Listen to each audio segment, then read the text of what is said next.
Alhamdulillah, segala puji bagi Tuhan sekalian alam. Salam dan selawat ke atas junjungan besar Nabi Muhammad sallallahu alaihi wasallam, ahli keluarga serta para sahabat baginda.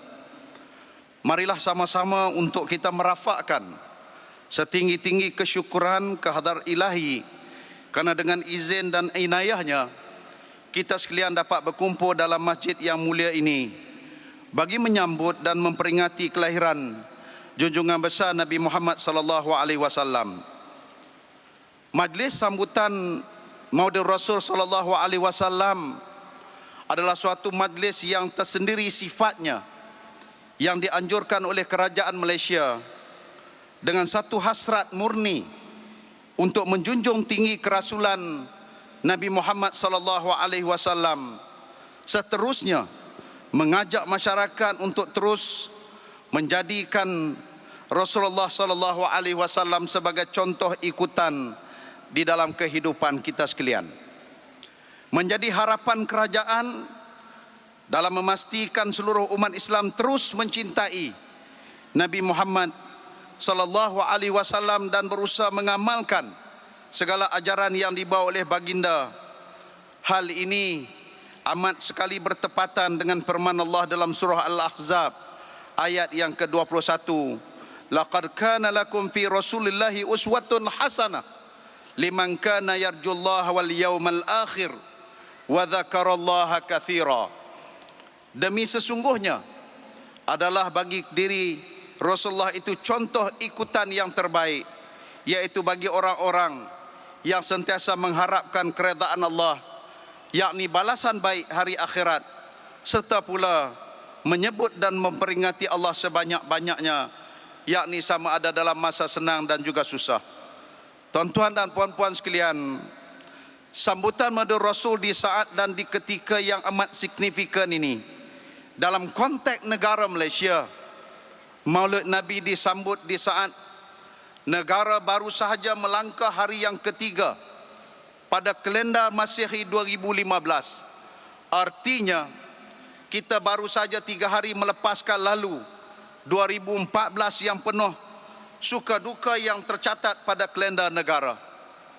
Kita baru saja melepaskan 2014 yang melihat negara kehilangan MH370 yang sampai di saat dan ketika ini belum sampai ke titik noktah pertemuan pengakhirannya. Namun di samping yang sama, ianya tidak pernah menjadikan kita untuk jemu berusaha mencarinya dengan segala kudrat yang ada, diiring semangat yang tidak pernah pudar, yang penuh pengharapan agar doa dan pengharapan penemuannya dijawab di langit sana. Kita juga menyaksikan betapa MH17 yang tertewas di timur Ukraine tetap kekal segar di ingatan, dan dunia juga dapat menyaksikan betapa seluruh rakyat Malaysia bersatu hati bersama menyimpulkan semangat, bertaut jiwa dan perasaan mengiringi korban-korban MH17 dibawa kembali ke bumi watan Malaysia tercinta, buat disemadi sebagai penghormatan di atas tragedi pilu negara.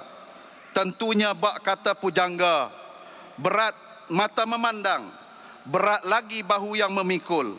Hal ini tentunya amat dirasai oleh sanak saudara, isteri dan anak-anak tercinta, ibu dan ayah-ayah warga MH17.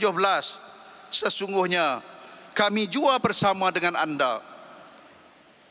Disember 2014 juga menyaksikan pesawat QZ8501 Air Asia Indonesia sekali lagi menggemparkan negara dan juga dunia.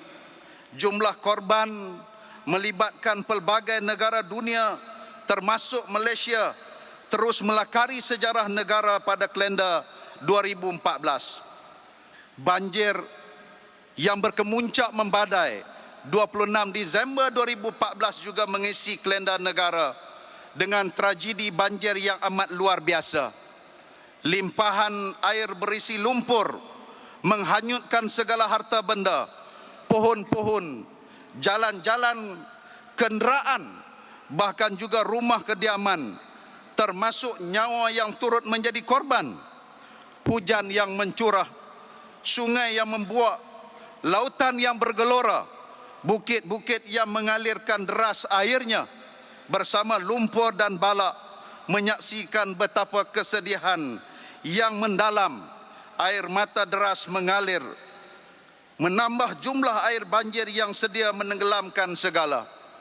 Limpahan banjir yang mencapai kemuncak pada 26 Disember 2014 seakan berbetulan tsunami yang melanda Aceh di tarikh yang sama, 26 Disember, yang berbeza hanya tahunnya 2004. Semua catatan kalender 2014 mengajak kita sekalian menginsafi betapa kudrah dan iradah ilahi Rabbul Izzati punya kekuasaan. Innama amruhu idza arada syai'an ay yaqula lahu kun fayakun.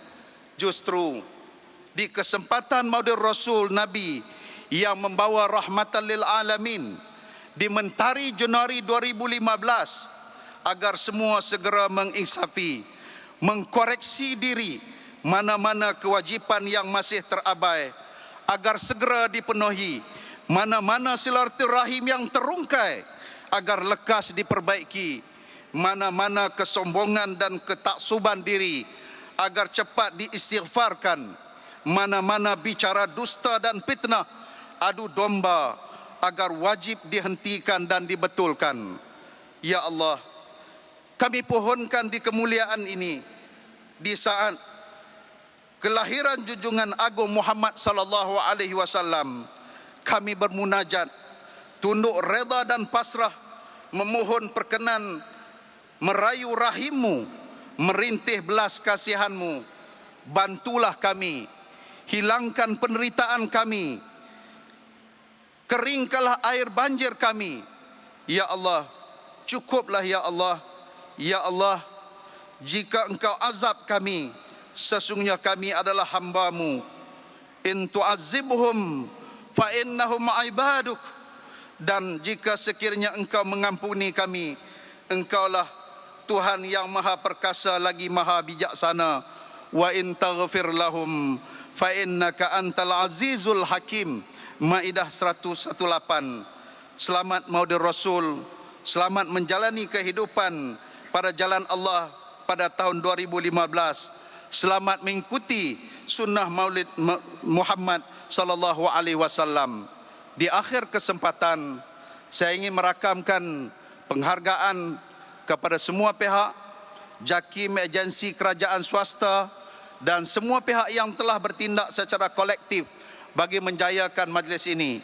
Sewajarnya ia dapat diteruskan bagi memastikan majlis yang bersejarah ini akan dapat kekal bertakhta di hati rakyat Malaysia, di samping mampu menyampaikan mesej-mesej berguna kepada seluruh umat manusia, khususnya umat Islam di negara ini. Sekian. Wabillahi taufiq wal hidayah. Wassalamualaikum warahmatullahi wabarakatuh.